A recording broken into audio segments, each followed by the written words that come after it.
In university, the most common form of writing assignment we encounter is the essay.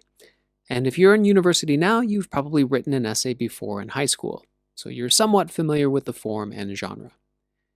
But if you had to explain this genre to a student who has no experience with the essay, what would you say? What exactly is an essay? How is it different from, say, a book report, a journal reflection, an acrostic poem?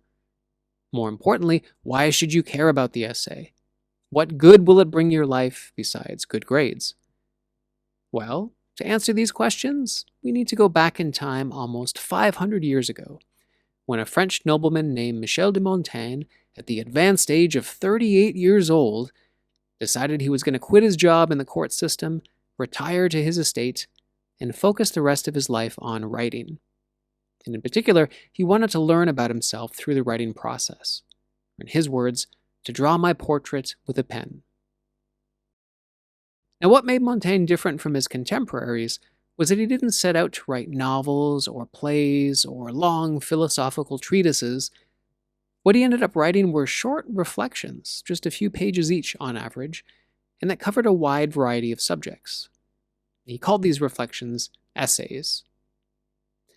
According to the original French definition of that term, the essay is a trial or an experiment.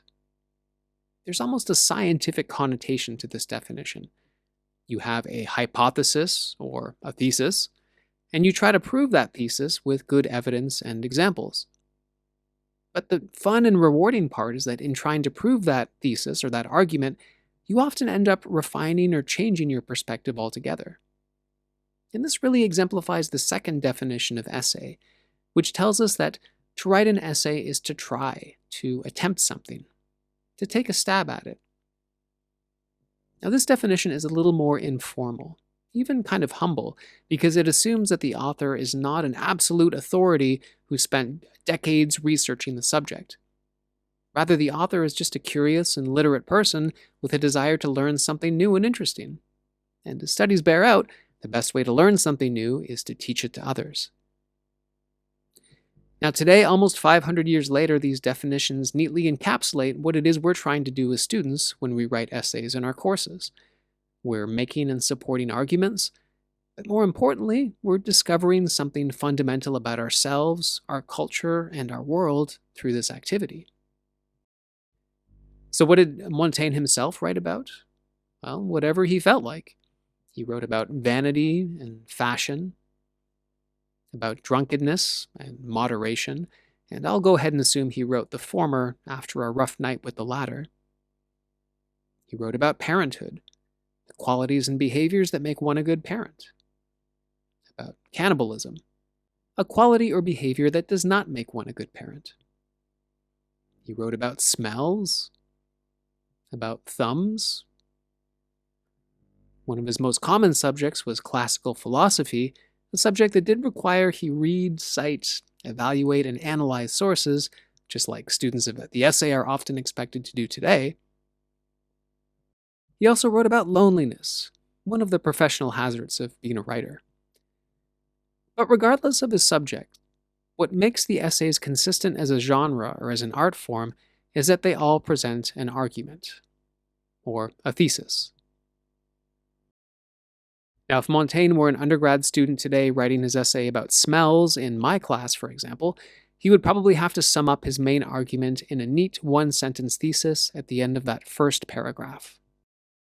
This essay explores the complex role of odors in human experience, asserting that while natural and subtle smells can be pleasing and therapeutic, excessive or artificial perfumes are often suspicious, masking natural flaws.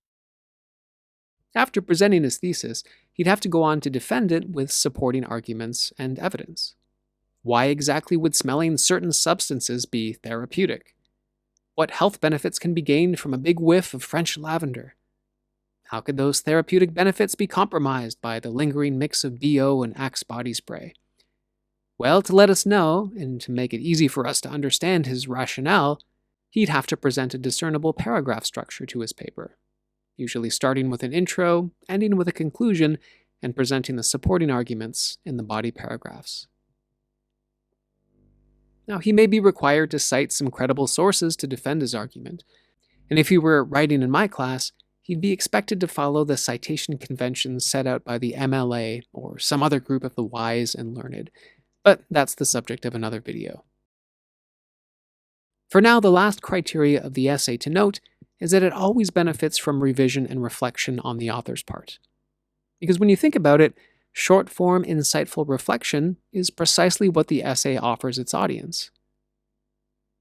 The image of the title page you can see on the right here represents the first time that we see in print the English word essay. This is from a book called The Essays of an Apprentice in the Divine Art of Poetry. It was written by one of Montaigne's most famous fans, the 18-year-old future King of England, later known as King James. You may associate that name with the Bible, because the King James Version of the Bible was produced during his reign.